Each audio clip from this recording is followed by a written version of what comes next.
अंजना जी, एक होता है एक्शन, दूसरा होता है रिएक्शन। देश चाहता है कि भारत की भी सरकार एक्शन ले, पर वो एक्शन नहीं ले रही, वो रिएक्ट करती है। पहले हमला होता है, आप एक्शन कब करेंगे? हम क्यों इंतजार करते हैं कि ये घटनाएं हो, उसके बाद हम चुनावी राज्यों में जाकर हर बार हुंकार भरे और बोले ये होगा। उपलब्धि बताया जाता है हर बार, लाल चौक पर तिरंगा। अरे 50 साल तक आरएसएस के मुख्यालय पर तिरंगा नहीं लहराया गया, ना उसे सलामी। हुल्लड़ डिबेट में आपका स्वागत है। पहलगाम आतंकी हमले के बाद प्रधानमंत्री मोदी ने ऐलान किया है कि हमले के साजिशकर्ताओं को उनकी कल्पना से भी बड़ी सजा मिलेगी। भारत ने अटारी बॉर्डर बंद कर पाकिस्तानियों को देश छोड़ने का आदेश दिया है और सरकार ने ऑल पार्टी मीटिंग बुलाकर विपक्ष से सुझाव मांगे। जम्मू कश्मीर में आतंकी हमले के बाद दिल्ली में सर्वदलीय बैठक जारी हुई। विपक्ष ने सरकार के कड़े एक्शन का समर्थन किया है, लेकिन सुरक्षा में चूक पर भी सवाल उठाए गए। इसी मुद्दे पर कांग्रेस प्रवक्ता अलका रामा के साथ कोदी एंकर और बीजेपी प्रवक्ता के बीच हुई घमासान भिड़ंत। अंत तक देखिए यह शानदार डिबेट। अलका लांबा जी, किस भावना के साथ कांग्रेस पार्टी आज ऑल पार्टी मीटिंग में जा रही है? अंजना जी, आज ही कांग्रेस वर्किंग कमेटी की सुबह बैठक हुई और हमें इस बात पे है कि जो मांग हमने की थी 22 तारीख को कि सर्वदलीय बैठक प्रधानमंत्री जी सरकार को बुलानी चाहिए और उसकी अध्यक्षता करनी चाहिए। आज वो बैठक होने जा रही है, पर प्रधानमंत्री जी उसमें उपस्थित नहीं है। ये हमें थोड़ी और चिंता है कि प्रधानमंत्री जी अपना विदेशी दौरा बीच में छोड़कर आए थे कि हमला हुआ है और उस हमले की एक बैठक हो रही है, उस हमले को लेकर बैठक हो रही है सर्वदलीय, उसमें वो नदारत है। लेकिन चुनावी राज्य बिहार से वो हुंकार भर रहे हैं। बात यही है कि चिंता है, ये सवाल अलका लांबा कांग्रेस के नहीं है। आज चिंता हुई कि जो गुजरात के शैलेश भाई कलथिया की पत्नी के सवाल हैं कि यह हमला कैसे हुआ, कैसे सुरक्षा में चूक हुई। वो न्याय मांग रही है, वो अपनी पति के मौत का बदला मांग रही है। आज वर्किंग कमेटी में हमने ये माना है, ये हमला आतंक समर्थित पाकिस्तान द्वारा भारत के किसी एक नागरिक पे नहीं, भारत पे हुआ है। और ये हमला सोची समझी साजिश के तहत हुए। 3 सोची समझी साजिशें। पहला कि नागरिक नहीं, भारत पे हमला है और जानलेवा हमला है जिसमें जाने गई। दूसरा, कश्मीर की रोजी रोटी को बर्बाद करके अर्थव्यवस्था और कश्मीरियों को बर्बाद करने की इसमें एक साजिश है। तीसरा, पूछकर धर्म पूछकर गोली जिसने मारी, जिस आतंकी ने पाकिस्तान के, उसकी सोची समझी साजिश है कि इस देश में धार्मिक उन्माद हो, आपस में जो हमारा प्यार है वो किसी तरह हिंदू मुस्लिम हो और हम इस देश में धार्मिक उन्माद की तरफ बढ़े। तीनों मोर्चों पर भारत इन्हें फेल करता हुआ दिख रहा है। इन्होंने धर्म पूछकर गोली मारी है, लेकिन देश हमारा उस पर नहीं जा रहा है। ये सबसे बड़ी हमारी जीत है। जो हमारे नागरिक मारे गए हैं उनके परिवारों के साथ आज पूरा देश खड़ा हुआ है। और बिल्कुल सर्वदलीय बैठक में आज श्री राहुल गांधी जी, नेता विपक्ष लोकसभा, और मल्लिकार्जुन खड़गे जी पहुंच रहे हैं। सरकार सर्वदलीय बैठक में जो भी फैसला लेगी, कड़े से कड़ा कदम, सेना को खुली चोट, घुसिए पाकिस्तान में, घसीट के इन आतंकियों को लाइए और फांसी दीजिए कि पूछते इनकी सोचना भूल जाएं। कांग्रेस इस लेवल पर आज सरकार के साथ प्रेम शुक्ला जी, कड़ा फैसला सरकार को लेना है। कड़ा फैसला आपको लेना है प्रेम शुक्ला जी, कड़ा फैसला आप सरकार है साहब, आपको फैसला लेना है। सारे दलों के इस समर्थन का स्वागत और साधुवाद है। निश्चित तौर पर कड़ा फैसला होगा, अभूतपूर्व होगा, आतंकवाद के सर्वनाश वाला होगा, आतंकवाद के आकाओं के लिए एक कड़ा सबक होगा, इसमें कोई संदेह नहीं है। इस सेंटिमेंट को क्या आपकी सरकार आगे ले जाएगी मिस्टर शुक्ला?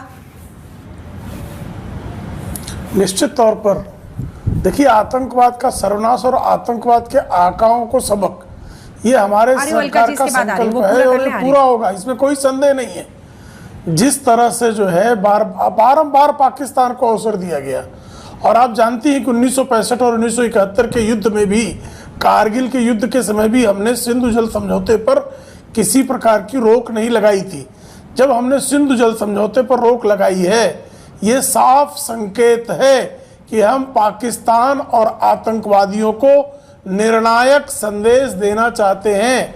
अब हम किसी प्रकार से और आतंकवाद का एक भी हमला भारत में हो, अब ये हमें बर्दाश्त नहीं है। हम आतंकवाद के समूलनाश और आतंकवादियों के आका को कड़ा सबक देने के लिए प्रतिबद्ध हैं, इसमें कोई संदेह नहीं। और ये भारत की 140 करोड़ जनता की इच्छा शक्ति है, इसको हमको जनमत है, और पूरा विश्व जो है इस मामले में हमारे साथ खड़ा है। अलका जी, आप कुछ बोलना चाह रहे थे? अंजना जी, एक होता है एक्शन, दूसरा होता है रिएक्शन। देश चाहता है कि भारत की सरकार एक्शन ले, पर वो एक्शन नहीं ले रही, वो रिएक्ट करती है। पहले हमला होता है, आपने भी बताया उरी में हमला हुआ, 10 दिन के बाद एक्शन के बाद कायराना पाकिस्तानी आपको टोक रहे हैं, आप अपनी बात पूरी कर लीजिएगा। एक सेकंड बस, ये मौन जो रखा गया ऑल पार्टी मीटिंग में, उसकी तस्वीरें हम आपको दिखा रहे हैं। तमाम नेता, तमाम राजनीतिक पार्टियों के एक साथ, और यही एकजुटता चाहिए। अगर आतंक के खिलाफ इस देश को लड़ना है, पाकिस्तान जैसे आतंकी परस्त मुल्क का सामना करना है, मुकाबला करना है, तो फिर एकजुट होकर एक फैसले की तरफ बढ़ना होगा। अंजना जी, मैं वही कह रही थी कि उरी में पाकिस्तान का कायराना एक्शन है, उसके 10 दिन बाद हम रिएक्ट करते हैं। फिर पुलवामा में हमारे यहाँ 350 किलो RDX कहां से आया आज तक पता नहीं, हमारे 40 जवान शहीद होते हैं और फिर हम एक्शन करते हैं, हम उस पर सर्जिकल स्ट्राइक करते हैं। अब हम फिर एक्शन हुआ है, कायराना पाकिस्तानी आतंकी एक्शन करते हैं और हम रिएक्शन करते हैं। हम एक्शन कब करेंगे? हम क्यों इंतजार करते हैं कि ये घटनाएं हो, उसके बाद हम चुनावी राज्यों में जाकर हर बार हुंकार भरे और बोले ये होगा? उपलब्धि बताया जाता है हर बार, लाल चौक पर तिरंगा, अरे 50 साल तक RSS के मुख्यालय पर तिरंगा नहीं लहराया गया, ना उसे सलामी दी गई। आज हुआ है वो, लाल चौक के बाद हुआ है वो। तो मत जाइए इन छोटी छोटी चीजों में। सवाल फिर उठ रहा है कि हमारी सुरक्षा में सेंध हुई कैसे? केंद्र शासित राज्य है, अमित शाह जी जवाबदेही बनती है एज अ गृह मंत्री की केंद्र शासित राज्य 3 टायर सिक्योरिटी को कैसे सेंध मारी गई? 1.5 घंटे तक कोई मदद, लेफ्टिनेंट जो हमारे कर्नल नरवाल जो शहीद हुए हैं, उनके घर वाले कह रहे 1.5 घंटे तक मदद नहीं पहुंची उन्हें, 1.5 घंटा लगा उन्हें। और आज तीसरा दिन है उस हमले को, तीसरे दिन के बाद भी प्रधानमंत्री जी के लिए हम दूसरों से पूछ रहे हैं इस बैठक में क्यों नहीं है? राहुल गांधी जी नहीं होते तो शायद सारा देश सर पर उठा लिया होता। आज प्रधानमंत्री जी चुनावी राज्य में बैठकर हुंकार भर रहे हैं, एक्शन नहीं रिएक्शन दे रहे हैं, और यहां पर होना उनका जरूरी था। हम भी चाहते थे कि वो इस बैठक में होते, क्योंकि वो विदेशी यात्रा छोड़ किसके लिए आए थे? आज समझ आ रहा है कि वो तो बिहार में चुनावी राज्य की एक सभा के लिए आए थे, वरना वो वहां नहीं इस बैठक में होते। अभी भी मुझे लगता है वो सुबह की बिहार की बैठक हो चुकी है ना, तो वो उन्हें होना चाहिए था। यही गंभीरता है कि कितनी गंभीरता से सरकार इन हमलों को ले रही है। और लास्ट साइड अंजना जी कहूंगी, ये हिंदू पूछ कर जो गोली मारी है, बहुत से लोग हमारे देश में ही हैं जो उनको, उनकी बात को आगे बढ़ाने का काम कर रहे हैं, पाकिस्तानियों का साथ दे रहे हैं। कश्मीरी छात्र, हमारे भारतीय कश्मीरी छात्रों पर हमला हो रहा है अलग अलग राज्यों में, मत करिए। अगर आप ऐसा कर रहे हैं, जो हमारे कश्मीरी छात्रों पर हमला कर रहे हैं, वो पाकिस्तान के उसमें खेल रहे हैं, जो वो चाहता था वही होने लग जाएगा। तो मत करिए ऐसा, हम एक रहेंगे। ये हमला भारत के ऊपर है, ये हमला इंसानियत के ऊपर है, और कश्मीर के लोगों की अर्थव्यवस्था को वापस बर्बाद करके रोजी रोटी छीनने का है। हम प्रेम शुक्ला जी जवाब दीजिए। प्रेम शुक्ला जी,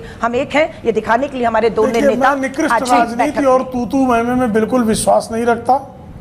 कांग्रेस को निकृष्ट राजनीति करने का आनंद आता है, उनको अट्टहास लेना है, वो करें। आतंकवादियों के हाथों 28 हमारे निर्दोष नागरिकों के बलिदान पर अगर कोई गिद्ध भोज करना चाहता है, वो उसको मुबारक हो। हमारा सीधा है, हम एक्शन लेंगे। रिएक्शन बहुत हो चुका, हमारा एक्शन है, और एक्शन होगा आतंकवाद के समूल नाश का।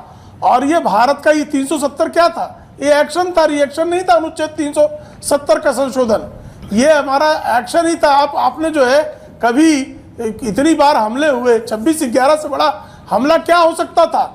और तो जो मेजर जो है होमी मेजर तत्कालीन इंडियन एयरफोर्स के चीफ, वो गए प्रधानमंत्री के पास, और प्रधानमंत्री मना कर दिए कि हम नहीं ले सकते एक्शन। और बराक ओबामा जो तत्कालीन अमेरिकी राष्ट्रपति हैं, उससे अधिक निकृष्ट हरकत क्या हो सकती कि आप हिंदू मुसलमान के आईने से देखकर कि मुसलमान भारत का नाराज हो जाएगा, पाकिस्तान पे एक्शन नहीं लेते थे। फिर भी मुझे इस तू मैं नहीं पढ़ना है।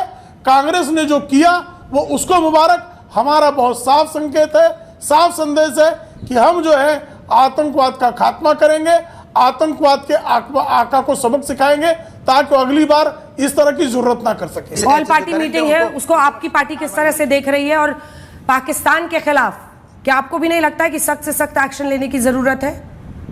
देखिए अंजना जी, अगर आप फॉलो की होंगी तो आज महागठबंधन की बिहार में बैठक थी, और उस बैठक के बाद सारे पार्टी के नेता, वो कांग्रेस हो, लेफ्ट हो, वो वीआईपी पार्टी हो, सबके नेता वहां पे मौजूद थे। सबने एक सुर में कहा कि सरकार पाकिस्तान के खिलाफ सख्त से सख्त कार्रवाई करे, हम साथ में हैं। ये सब कह रहे हैं, आतंकवादियों को ढेर करें, हम साथ में हैं। आज पूरा देश मातम में है, और हम पूरे देश के साथ साथ में है और हम चाहते हैं कि इस तरह की जो हरकतें हैं हमारे देश में, आतंकवादी घटनाएं हैं, उस पर बैन लगे, कंप्लीटली खत्म हो। हम इस पर राजनीति नहीं करना चाहते, लेकिन कुछ तो सवाल पूछे जाएंगे सरकार से। सरकार उससे भाग नहीं सकती। अगर आज हम पावर में होते तो हमसे भी सवाल पूछा जाता अंजना जी कि आप जब मोदी जी कहते हैं कि मिट्टी में मिला देंगे, तो 2014 के बाद 3900 से ज्यादा घटनाएं हुई, आतंकवादी घटनाएं जम्मू और कश्मीर में। 413 से ज्यादा सिविलियन और 600 से ज्यादा जो ऑफिसर है वो मारे गए हैं। तो मोदी जी कितने को मिट्टी में मिलाए हैं? ये सवाल तो पूछा जाएगा। ये सवाल तो उनसे पूछा जाएगा कि जब आप कहते हो कि 370 हटने के बाद सब कोई सुरक्षित है, इतने पर्यटक जा रहे हैं, तो आतंकी घटनाओं में पर्यटक क्यों मारे जा रहे हैं? ये सरकार से सवाल पूछा जाएगा। और पूछने वाला कोई नहीं, आम नागरिक होगा, हम होंगे, विपक्ष में बैठे लोग होंगे। क्योंकि आज अगर बीजेपी अपोजिशन में होती तो इस्तीफा मांग रही होती। हम जवाब दीजिए इसका प्रेम शुक्ला जी, फिर मैं जनरल सिवाच के पास जाऊंगी। प्रेम शुक्ला जी, इसका सीधा जवाब दीजिए, फिर मैं जनरल सिवाच आपके पास आ रही। देखिए हमने आतंकवाद पर कड़ा प्रतिरोध किया और उसका जो है परिणाम साफ दिखाई दे रहा है। पूर्वोत्तर में आतंकवाद का लगभग सफाया हो गया है, सिर्फ एक प्रदेश में शेष बचा है।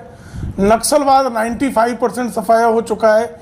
यह देश 2014 से 2025 के बीच इस बात को भली भांति जानता है। जम्मू एवं कश्मीर में भी आतंकी घटनाओं में उल्लेखनीय इजाफा हुआ है, उल्लेखनीय घटा है और वहाँ पर सुरक्षा बलों की जो है वो पकड़ तीव्र हुई है।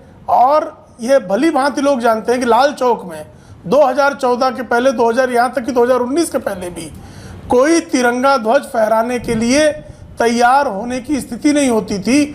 सुरक्षा के कड़े इंतजाम के बाद भी तिरंगा ध्वज फहराया जाता था तो उस पर भी आतंकी चोट होती थी। लेकिन आज उस लाल चौक पर जन्माष्टमी का जुलूस निकलता है। जिस तरह से पर्यटकों की संख्या में पिछले जो है 5 वर्षों में वृद्धि हुई थी। दोस्तों, एक सवाल तो सोचने वाली है। हिंदू मुस्लिम की बहस में डूबे लोग ये सवाल करना ही भूल जाते हैं कि सुरक्षा में चूक कहाँ हुई। इतनी भारी सुरक्षा व्यवस्था के बावजूद आतंकी आए कैसे, और अगर आए तो इंटेलिजेंस इनपुट कहाँ थे, और अगर थे तो उन्हें नज़रअंदाज किसने किया। इस पर अपनी राय हमें जरूर बताएं। वीडियो पर लाइक कमेंट करना ना भूलें। अगर आप चैनल पर नए हैं तो चैनल को जरूर सब्सक्राइब कर लें। धन्यवाद।